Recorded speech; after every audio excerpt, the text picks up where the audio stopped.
hayaan niyo lang. Hayaan niyo lang ang nagaganap.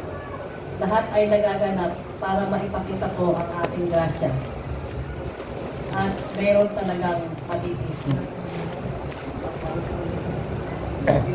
Amen. Good morning sa inyo lahat, mga kapatid. Dumarating na yung panahon na we have to decide. We have to judge yourself. Ito na yung panahon na hatulan mo na ang iyong sarili para ka hindi mahatulan ng Diyos. Kasama na sa libutan. Kasi you have to prove yourself worthy of your calling. Ang makakaalam lang ng totoo ka, ikaw at ang Diyos. So walang pwedeng humatol kahit kanino sa inyo. Wala silang karapatang humatol pagkat ang hahatol ang Diyos at ang sarili mo. Kaya hatulan mo na ngayon para hindi ka mahatulan kasama ng sanlibutan. You have to prove unto yourself worthy of your calling.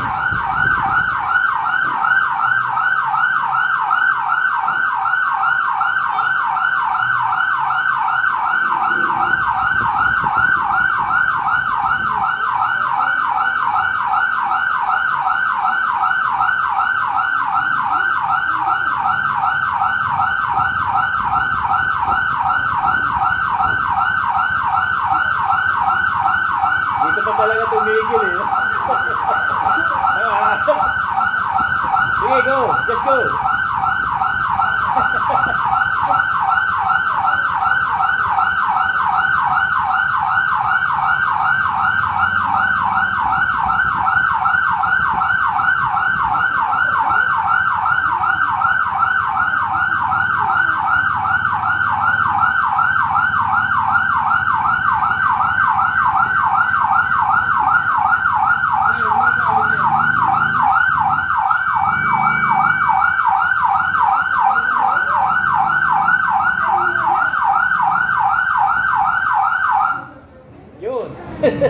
Wait, the Starbucks official, ha?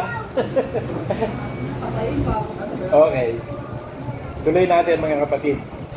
Kagaya ng sinasabi ko nga sa inyo, na isang beses lang tayo mabubuhay, isa lang ang pag-asa, isa lang ang Diyos, isa lang ang pananampalataya. So, you have to prove unto yourself worthy of your calling. Kasi ang nakakaalam na kung totoo ka, ikaw at ang Diyos.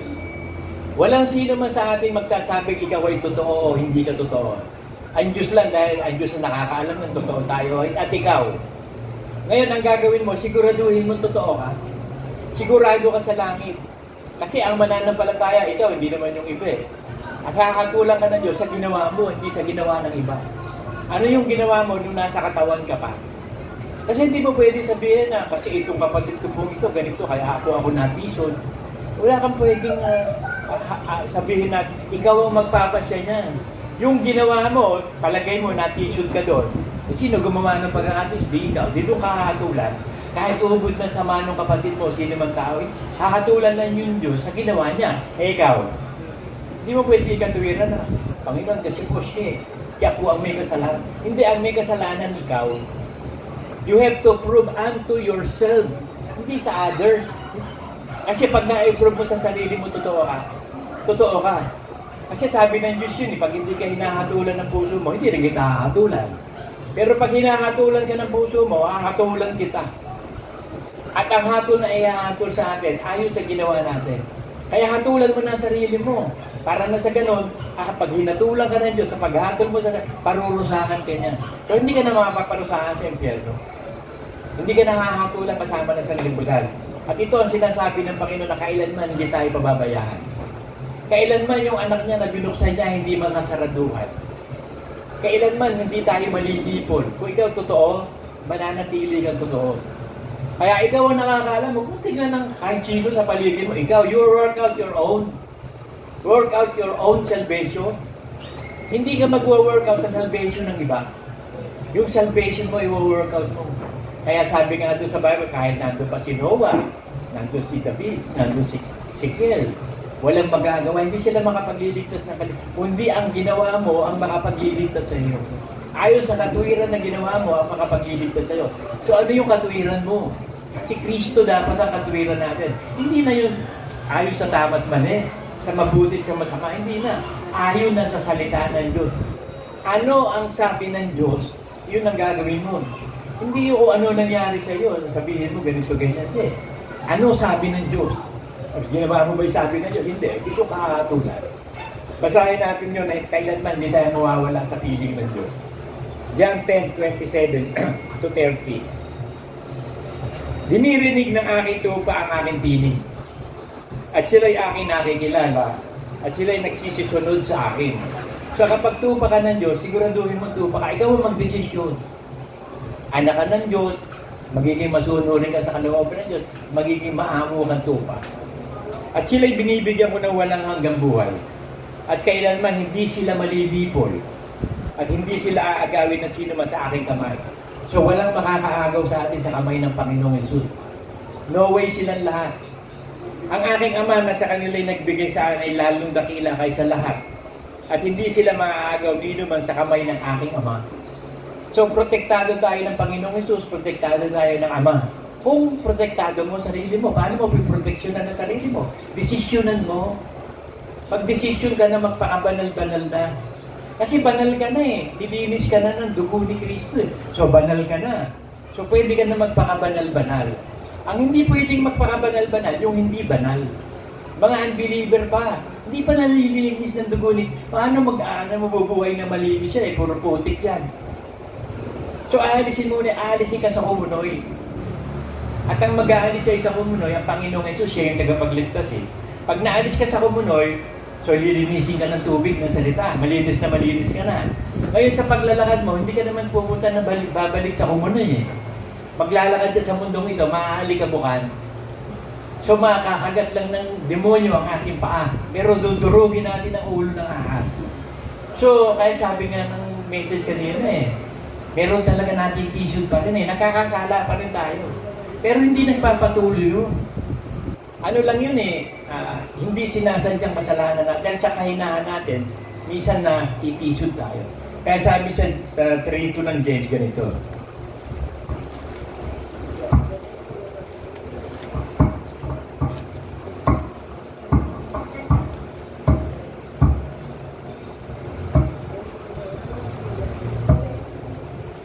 sapagkat sa maraming mga bagay tayong lahat ay natitisod. So nagkakasala pa rin tayo, nagkakamali pa rin tayo dahil sa kahinaan natin. Pero hindi natin sinasadya yun. Kung ang sino man ay hindi natitisod sa salita, ay isang taong sakdal lang gayon. So perfect sakdal. Pag hindi ka natitisod ka lang minsan sa ginawa ng mga tao sa iyo. Pero sa salita ng Diyos, hindi ka natitisod. Bumabalik ka agad sa salita. Nalilinis ka na naman. Kaya kahit anong pagkukulan natin, kasalanan natin, hindi naman sinasadya, inuunawa ng Diyos yun. Kasi dapat talaga nasa mundo ka eh. Hindi pwedeng hindi magkaalikabok ang paa kahit nakasapatos ka. Maalibok kabon yung sapatos mo pati binti mo. Hindi ka makakaiwas, nasa mundo ka pa eh. Kaya ang gagawin ng Diyos, papalitan na itong mundo na to. Isang mundong nag-ahari ang righteousness niya at doon magsisimula ang beginning of eternity. Bababa na yung third heaven sa bagong langit at bagong lupa. Gagawa na ng bagong lupa. At wala nang makasalanan doon. Hindi na tayo magkakasala doon. We are like God na perfect na tayo doon. Kasi sa ngayon, pine-perfect pa lang, nasa 9 pa lang tayo. Kaya tulad mo sarili mo para makapunta ka sa 9. Kasi kailangan, i-analyze mo sarili mo. Ako ba tunay ba akong Kristyano? Panginoon, ako ba totoo? Alam niyo mga kapatid, ako ang gusto ko lang yung sumaya ang Diyos sa akin. Basta magligayahan lang ng Diyos, okay na sa akin. So Lord, lahat na nangyayari sa akin, maligaya ka ba? Okay na sa akin yun. Hindi ko iniintindi kung nahihirapan ako o ano nangyayari. Hindi ko na iniintindi. Useless naman ako eh. Wala naman akong saysay. Ba't ko bibigyan ng punto sa isang bago? Wala akong saysay. Kaya lahat ng bagay walang saysay din sa akin. Binilang ko ng karumihan lang yan o basura, lahat ng bagay sa lupa. Iiwal mo yan eh. Kaya sabi ko sa mga anak ko, habang may pagkakataon tayo, i-consume natin ang oras at pera para hindi masayang. Kasi darating ang araw, iiwan natin lahat yan eh. Hindi mo madadala lahat yan, ano gagawin mo? Ipinakanak ka ng hubad eh. Pero pupunta ka sa langit, hindi ka hubad. Bibihisan ka ng Diyos, ng righteousness of God. White robe, salita ng Diyos, ni Kristo. Kaya hindi na tayo hubad ba doon sa langit, may damit na tayo. Yung ibang ipinanganak ng hubad pa rin, bakit? Hindi na born again eh. Hindi na linis ng dugo ni Kristo, hindi na banal. So paano magpapakabanal-banal? Paano ka makapaglilingkod sa Diyos kung di ka banal? Kaya ang unang ginawa ng Diyos, binanal muna tayo. We are being justified. Hebrews 12:23.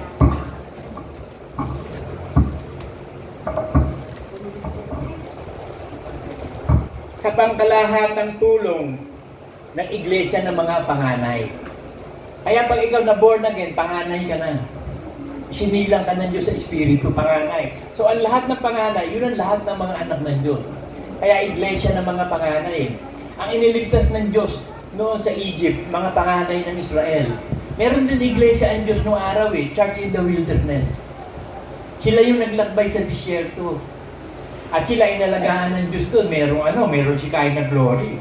Pag sumasamba sila, may haliging poste ng ulap. Yun ang Shekinah glory. Tapos sa gabi may haliging apoy. Wala silang binabayarang tubig, kuryente, pagkain. Sinuprayan sila lahat ng Diyos. Hindi nga sila nagluluto kakain na lang sila Ganun ang pagmamahal ng Diyos Nang alisin sa pagkaalipin sa Egypt ang Israel, dinala ng Diyos sila doon sa Mount of Sinai para sumamba. Ibibigay doon yung 10 Commandments para sa kanila. Kasi ang dispensation nila under Moses law 10 Commandments. Ngayon wala na yun Under the law of Christ na tayo. Kaya under pananampalataya na tayo. Kaya hindi ibinibilang na matuwid yung nabubuhay pa ayon sa kautusan ni Moses. Ang ibinibilang na matuwid ayon sa pananampalataya kay Kristo. Kaya sabi dito, sa iglesia ng mga panganay na natatala sa langit. So yung mga citizenship natin sa langit na. Ngayon yung aklat ng buhay, yun yung mga citizens in heaven. Yun yung mga database ng lahat ng banal. So sa database na tayo doon sa langit ng lahat ng banal. Nakasulat na ang pangalan natin sa aklat ng buhay. Ngayon hatulan mo naman ang sarili mo para hindi mabura. Pwede niyang burahin yun Pwede kang hindi papuntahin sa langit ng Diyos Siya ang makapangyarihan sa lahat, walang imposible sa Kanya. So para mapanatili natin tayo nasa Diyos, manatili ka sa salita. Kaya sabi niya doon sa mga udyong nananampalataya, kung kayo mananatili sa akin, ay tunay kong alagad. So i-prove mo tunay kang alagad. Para ma-prove mo yung tunay kang alagad, ang unang gagawin mo, deny yourself. Hatulan mo sarili mo, i-deny it. Hindi ka na mabubuhay sa sarili mo, sa gusto mo, katalinuhan mo. Mabubuhay ka na kay Kristo. Salita ng Diyos, para magawa mo yun, iaalay mo yung katawan mo bilang handog na buhay. Pag hindi mo inaalay yung katawan mo, anong katawan ang gagamitin? Kaya nga gumawa ng katawan ng Diyos Yung katawang walang kasalanan. Isinilak kay Virgin Mary na isang birhen. Ang Diyos ang nag-conceive ng katawan na yun. Walang kasalanan yun. Para pag-aalay ng katawan ni Kristo, masosolve ang problema ng kasalanan. Tayo hindi Nung isilang tayo, naging baby yun, banal tayo, anak tayo ng Diyos. As time goes by, nasa mundo, lalakad ka sa mundo, di madudumihan yan paa mo ng mundong ito. So pag nadudumihan yan, mahalubiluhan yan ng sanlibutan, mahahawa ka sa kasalanan, magiging makasalanan tayo. Kaya nung bata tayo, ligtas tayo nung lumaki, hindi na. Kailangan i-born again na. At ang proseso ng pagiging born again, ito na nga ang dinadaanan natin. Isang process to mahaba. May bautismo ng apoy, bautismo sa Espiritu. At ang bautismo sa apoy, hindi magtatapos yun hanggang hindi bumababa si Kristo. Kailangan maihiwalay niya ang trigo sa damo. Ngayon kung trigo ka, magpakatrigo ka. Kung banal ka, magpakabanal-banal ka. There's no more time. Baka mamaya, pag dinesisyonan mo magpakabanal-banal, nag-rapture na. Pag worship mo din, sabihin mo, sumag ba? Sumag ba kaya? Bakit walang tao? Ibig sabihin yun, naiwan ka. Kung kailan gusto mo na magpakabanal, tsaka ka naiwan. Finish or not finish, pass your paper Pag sinabi ng Diyos, finish or not finish, pass your paper. Alam nyo, kaya ako napapabili sa exam nung elementary kami. Finish or not finish, sabi ng teacher ko, pass your paper. Kaya ako, ang bilis-bilis kong gumawa ng exam Tapos agad ako lagi unang nanguhuna Tapos nagkaroon pa ng contest nung araw sa Regalay. Puro katarantaduhan ako doon. Pinili pa rin ako ng teacher ko. Kaya ako representative ng section na yun para lumaban doon sa mga section 1. Contest na. Who is who in mathematics? Dati kasi ko section 3. Napunta sa section 1 yung iba. Kaya magkakakilala kami doon. Nakita ako na, ba't nandito ako? Representative daw ako eh. Bako ba sa kanila? Ba't ako pinili? Eh di nagsimula na ng exam. Tinira ko, alam niyo ako unang natapos. Naibigay ko agad yung exam. Pero hindi ako nakapasa doon na hindi ako napili. Nahuwis-huwin mathematics, iba, section 1. Talaga ang gagaling ng section. Kaya nga, section 1 yun. Eh ako nung araw sa elementary, nasa ropor ako, katabi ng toilet eh. Kaya alam nyo, kahit sa langit, kahit nasa ropor ako doon, katabi ng toilet, okay lang. Nasa langit ka naman eh. Ang importante, nakarating ka sa langit. Parang contest ng marathon. Eh ano kung ang bagal mong maglakad, matatapos ka naman. Kahit na may balbas ka na bago natapos. Ang importante, finisher, graduate ka. Yun ang importante, nagsumikap ka talaga. Nagtiyaga ka to prove yourself worthy of your calling. Kasi tinawag tayo ng Diyos. Pag tinawag tayo, kailangan mabanal. Romans 8:29.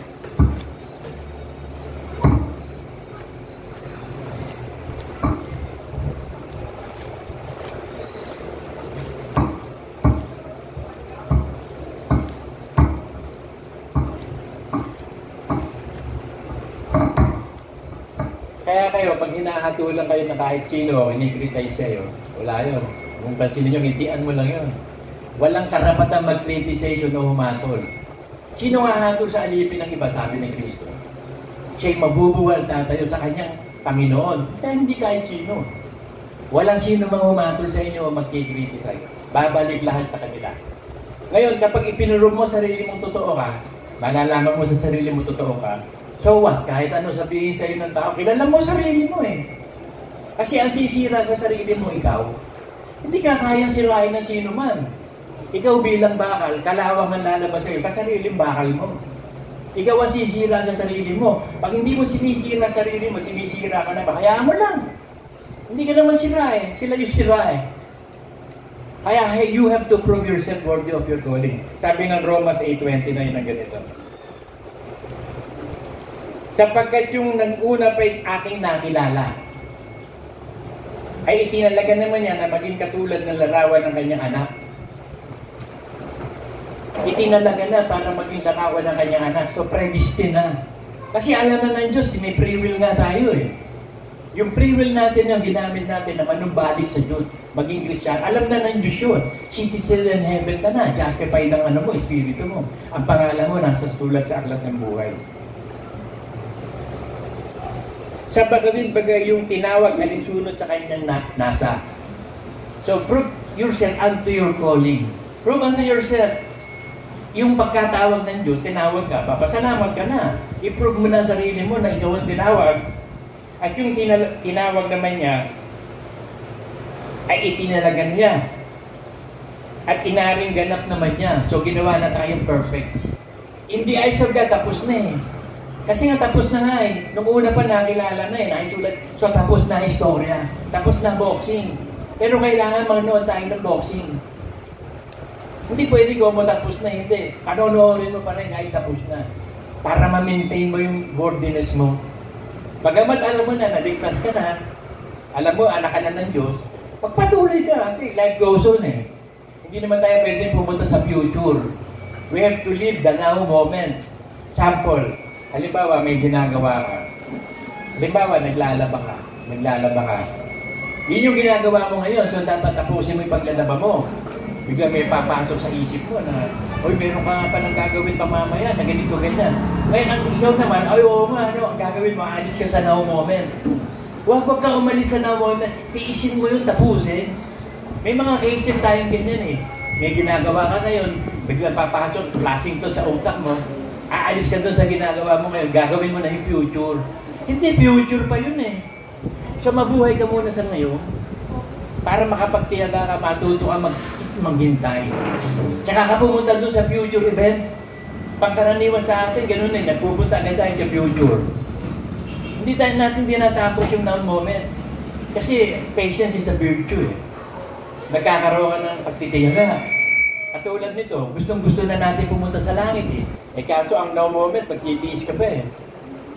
Ang now moment, susunod ka pa sa Diyos eh. Bagamat lusot ka na, banal ka na, matuwid ka na, ligtas ka na, yun eh, sa pag-asa pa lang yun.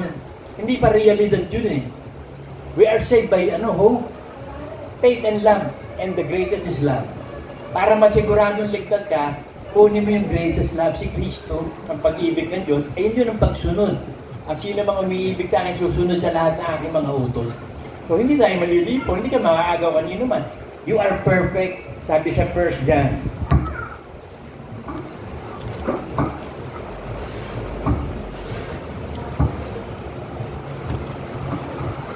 First John 5:18.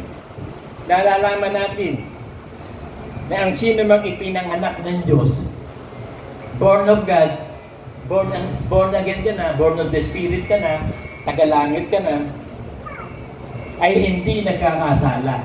So ang ginawa ng Diyos para mailigtas tayo, binigyan tayo ng bagong pagkatao na hindi nagkakasala. Biruin mo yun, hindi ka kung mabubuhay ka sa bago.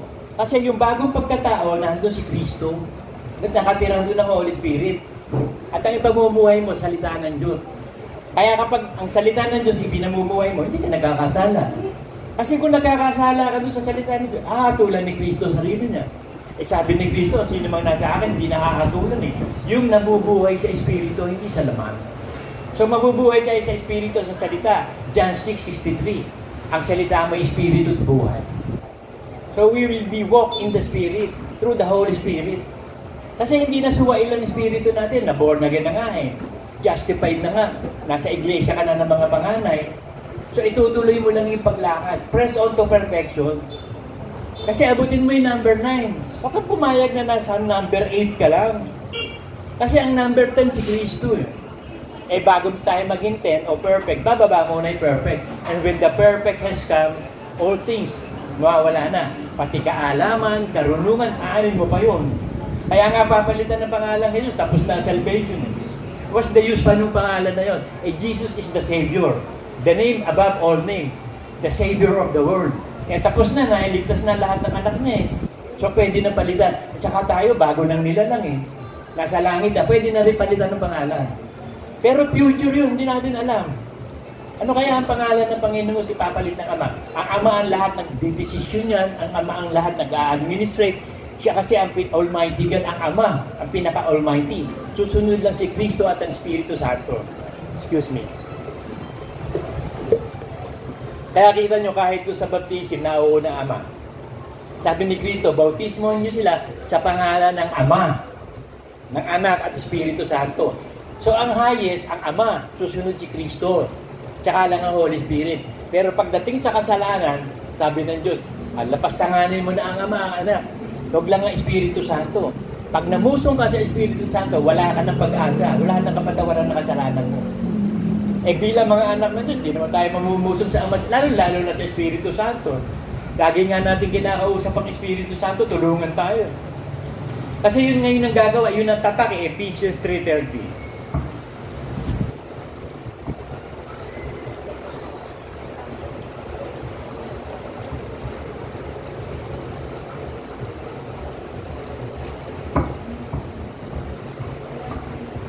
Ephesians 4:30. At huwag niyong pighatiin ang Espiritu Santo ng Diyos. So, isinugo ng Ama at ni Kristo Espiritu para manahan sa atin. Mananahan ng Diyos sa atin. So, huwag niyong pighatiin. Paano napipigati ang Espiritu sa atin? Pag sumusuway ka sa kay Kristo, kasi pag sinuway mo si Kristo, sinuway mo yung Ama. Kasi ang utos ni Kristo, yun ang utos ng Ama eh. Ang salita ng Ama, si Kristo. Sinuway mo si Kristo. Sinuway mo na rin ang Ama. So mamimigati ngayon ng Espiritu. Kung patuloy ka magiging suwayin, dadami ka kasalanan mo, palalayasin ka ng Diyos. Kasi mapagpahinuhod ang Diyos eh, matiyaga siya eh. Pero kung mawawala ka sa pananampalataya o mabubuhay sa bago, kasi yung nabubuhay sa bago, hindi nagkakasala yun eh. So nabubuhay ka sa luma, nagkakasala ka eh. Mamamatay ka. Mahahalubiluhan ka ng dating pagkatao. Buti pa hindi ka na naging Kristiyano. May chance, ba't ka binubuhay ng Diyos ngayon? Ba't pa tayo binubuhay? May chance pa to prove yourself worthy of your calling. Para ma-prove mo lang sa sarili mo. Hindi mo kailangan i-prove sa iba. Sa sarili mo. Kasi pag na-prove mo sa sarili mo, di alam mo, totoo ka. Kahit ano sabihin nila, kilala mo sarili mo eh. Ngingitian mo lang sila. Siyempre, nagkakasala tayo, nagkukulang talaga. Hindi naman nila maiintindihan yun. Okay lang. Kahit masama ang tingin sa inyo. Si Kristo nga sama ng tingin sa kanila. Criminal si Kristo. Criminal ba si Kristo? Hindi. O bakit ganon? Kaya sabi ni Kristo, patawarin mo sila. Hindi nila nalalaman ang kanilang ginagawa. Yung lahat nakakahatol sa inyo, hindi nila alam ang ginagawa nila. Patawarin mo. Hindi nga nila alam eh. Kung alam nila yun, hindi gagawin sa iyo yun. Eh kaso ka, walang kaalaman sila eh. Hindi sila binubuksan ng Diyos pa, hindi pa sila nag-born again. Kaya sabi dito, na sa Kanya kayo tinatakan hanggang sa kaarawan ng pagtubos. So may tatak na. Yung kaligtasan natin, tinatakan na yun. May tatak, may shield na yun. Kahit nga sa Vikings ka magpunta eh. Paglalabas ka, tatatakan ka na ngayon. Kasi pag bumalik ka, meron kang tatak nung sa Vikings. Kasi ano yun eh, tawag dito, want to sawa chibog yun, kaya lang may limited time. Pero kailangan tatakan kung doon nga nagtatatakan sa langit pa hindi. Ginaya ni Satanas yan. Gusto rin ni Satanas magkaroon ng tatak. Yung tatak-tatak niya, tatakbuhin. Tatakbuhin. Kaya tayo, may tatak tayo. Ang tatak natin, Espiritu Santo. Para malamang nagmanifest ang Espiritu Santo, ibabautismo sa Espiritu. Magsasalita sa iba't ibang wika, magpapalayas ng demonyo, magpapagaling ng may sakit, at bibigyan ng bunga ng Espiritu Santo. Ngayon, checkin mo ngayon itong bunga na ito, nasa Ephesians.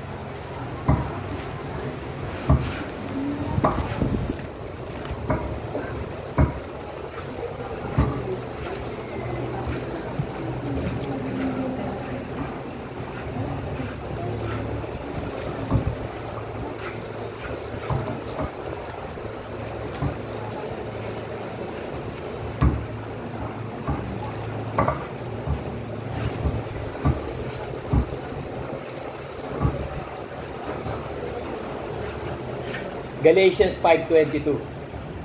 Dadagwat ang bunga ng Espiritu ay pag-ibig.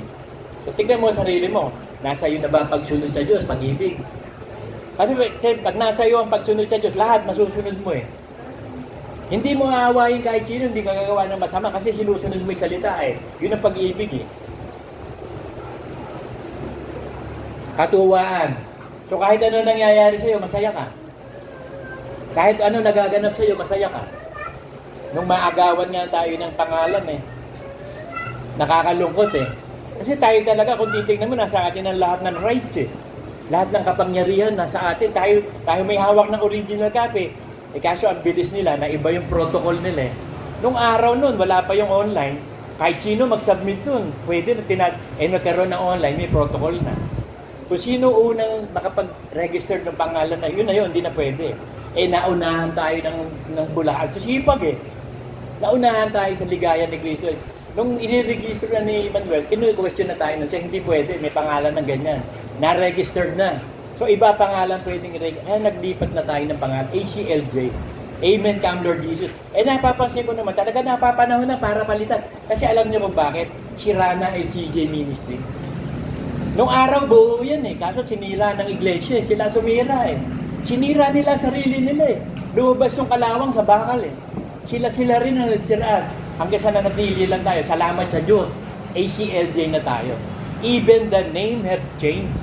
Kaya nga papalitan lahat ng pangalan eh. Sabi ng Diyos kay Jacob, mula ngayon hindi ka na si Jacob, si Israel ka na. Saulo, ngayon hindi ka na Saulo, Pablo na. Belittle, mababa ka na. Kasi nung araw mapagpataas si Pablo, mayaman, matalino, pariseo. Saulo pangalan niya. Pinalitan ng Diyos, Pablo, Belittle. Mababa na. So nagpapalit talaga ng Diyos ng pangalan. Pag may mga nangyaring event ka, papalitan ng Diyos eh. The Savior will go to earth and save the name, and you shall be called Emmanuel. Panibago na naman pangyayari. And you shall be called ganito. Pag may nangyari, nagbibigay ang Diyos ng pangalan. Kaya napakalaga ng pangalan. Kasi yung pangalan na yun na magdadala sa personality mo. Yung pangalan na yun. Kaya kung naibigay ng Diyos sa yung pangalan, magiging personality mo, yung pangalan mo. I-research mo sa Google yung pangalan mo, tingnan mo meaning. Makikita mo nga talaga yung kung totoo ka o hindi. Kasi pangalan lang yun eh. Napakahalaga ng pangalan. Kaya nga, do it in the name of Jesus Christ. Pangalan. Hinuhuli kita sa pangalan ng batas. Sa pangalan ng batas. Lagi may pangalan. Hindi pwedeng walang pangalan. Lahat ng bagay naglagay. Yun yung mga stars, billions and trillions and millions of it. Nilagyan ng Diyos yan ng pangalan. Piruin mo, kung titignan mo, useless na, di ba? Paano mo pa mabibilang yung bit? Pero nilagyan pa rin ng Diyos yan ng bawat isang pangalan. Sabi sa Bible, sa Psalm, lahat ng mga bituin na yan may pangalan. Kaya lahat ng bagay may pangalan eh. Ang binigyan ng kapangyarihan pa nga magbigay ng pangalan, si Adan eh. Gaano katalino si Adan nung araw. Kung ano sabihin nila, ito kalabaw yan. Ito ahas yan. O ito elepante yan. Siya nagbigay ng pangalan. Binigyan si Adan ng otoridad magbigay ng pangalan. Yung otoridad ng Diyos na yun na magbigay ng pangalan, binigay kay Adan. Kasi si Adan born of the flesh eh. So kailangan ma-born again uli si Adan. Hindi na gano'n na naging proseso eh. Hindi yun ang dispensation ng Diyos eh. Ngayon ang dispensation na be born again. Except a man be born, he cannot see and enter the kingdom of heaven. Yun ang naging katanungan ko nun eh. Sabi ko, cannot enter, see the kingdom of heaven if you must be born again. Naging kaisipan sa ano ba yung born again? So nagtatanong na ako na nag-aulan, makasagot. Ginawa ko, matinda ko dito ng Bible study, kinasol dito, kinanestor. Si Pastor Phil pa nung nagtuturo, nando si Brother Fred. Tinanong ko, ano po yung born again? Sinagot ako ni Pastor Phil, hindi ko naiintindihan. Hindi ko maintindihan. Nung maintindihan ko lang yung kay Brother Manny. Nagpunta ako kay Brother Manny, nagtanong ako sa kanya sa apostol. Ito mga taga-pagturo hindi maituro ng maayos eh. So doon ko naiintindihan, kailangan doon na mag-born again, bagong pagkatao. So naiintindihan ko na yun. So nagpatuloy na ako makinig na hanggang sa naging Kristiyano ako. So yun yung word of God na nagbukas sa akin. Biruin mo, you cannot enter and see that if you are not born again. Si Nicodemus na, ubod ng talino. Chief siya ng mga Pariseo. Ganong kahangal, sabi niya kay Cristo, paano ba mabuborn again?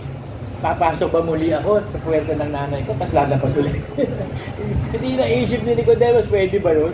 Kung yung kapapanganak lang ng babae, isoli mo doon sa puwerta, hindi ba isosoli? Yung pa, laki mo ng dambuhala ka. Kaya sabi ni Cristo, kung yung mga bagay na sinasalita ko sa lupa, hindi ka naniniwala. Paano ko sabihan kita ng bagay sa langit? Maniwala ka kaya? Yung mga sa lupa lang niya, hindi makapaniwala. You must be born again. Ewan ko kung na-born again ito, hindi ko alam. Alam ko, naging born again, ito si yung dalawang Pariseo din eh. Si Joseph of Arimathea, saka yung kasama niyang isa. Ewan ko, si Nicodemus ba yun? Kasi may mga, may calling nga sila eh. Pero they have to prove themselves worthy. Kasi Pariseo ka, iiwan mo pagka Pariseo mo. Si Pablo nga, iniwan yun eh. Ibinilang niya lahat ng bagay, basura lang eh.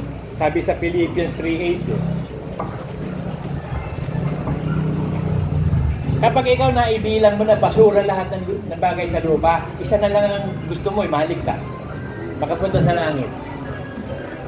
What's the use ng pag-aari mo lahat ng bagay? Halimbawa, saan katerba pera mo, laki ng bahay mo, ang dami mong kotse, magagamit mo ba lahat yan? Sa kotse, kahit isa lang ang gagamitin mo dyan eh. Sa bahay, isang kama lang ihigan mo din dyan eh. So useless lahat yan, iiwan mo lahat yan. Ang pinakamahalaga, yung kaligtasan ng kaluluwa. Aanin mo lahat ng bagay na yan. Pag kumain ka ng kumain, ano gagawin niya? Dudumi ka lang din eh. Kahit tuyo lang at sinanggal ako, sarap pa nga nun eh. Tsaka itlog, tinapa eh. Kaysa sa mayayaman eh. Tutunawin din niya ng ng indigestive system mo, kasi iluluwa yan ng large intestine mo. What's the use of that? Wala, useless lahat ng bagay sa lupa. Kahit napakayaman mo pa. Ganun din naman, kakain ka rin eh. Mabubusog ka din naman eh. Kahit nga yung kaunti pera, mabubusog din eh. Ano pagkakaiba nung mayaman sa mahirap? Walang pagkakaiba yun. Tsaka ikaw, hindi ka nababago. Halimbawa, gawin kang bilyonaryo, ikaw pa rin yan eh. Dalhin ka doon sa squatter, ikaw pa rin yan eh. So ano mahalaga? Yung pinaglalagyan sa iyo? Hindi. Ikaw ang mahalaga. Ano ka? Si Kristo nga pinanganak sa sabsaban eh. Di ba dapat ipanganak siya doon sa marangyang makapa? Hindi nga, kasama ng mga hayupan doon sa sabsaban eh. Ang hirap-hirap ng buhay. Si Kristo yun ha. Doon pa niloob ng amang ipanganak. Siya ang hari na mahari, pero pinag-anakan sa kanya eh. Sabsaban, ang lugar. Isipin mo yun, di ba? Samantalang si Pablo, talagang napakayaman yun, lumaking pariseo. Pero nirenounce niya rin yun. Si Moses, pero yung mo, presidente ka, susunod na Pharaoh, dininay mo rin yung pagkatao mo na yun, hinubad mo yun, nabuhay kang alipin. Eh si Kristo nga, hinubad yung pagka-Diyos eh, nabuhay ng alipin. Di ba ganun ka din? Deny yourself. Pag hindi mo dininay ang sarili mo, hindi ka magiging alagad ni Kristo. No way. Kasi kailangan, mabuhay ka sa sinasabi ng Diyos. Ano ba sinasabi ng Diyos? Huwag ito sa tama o mali. Usually, alam nyo, meron pa rin tayong ganyan. Nabubuhay pa tayo sa mabuti, masama, tama. Ang tanong mo, ano ba sabi ng Diyos? Yun ang gagawin natin. Kasi ang righteousness natin si Kristo. Kung hindi nyo mahihigitan ang righteousness ng pariseo, na moralista, tama at mali, mabuti at masama, hindi rin kayo makakapasok sa righteousness of God. Kaya kailangan i-born again. Para yung righteousness ni Kristo ipamumuhay mo. You must be born again, mga kapatid. Amen.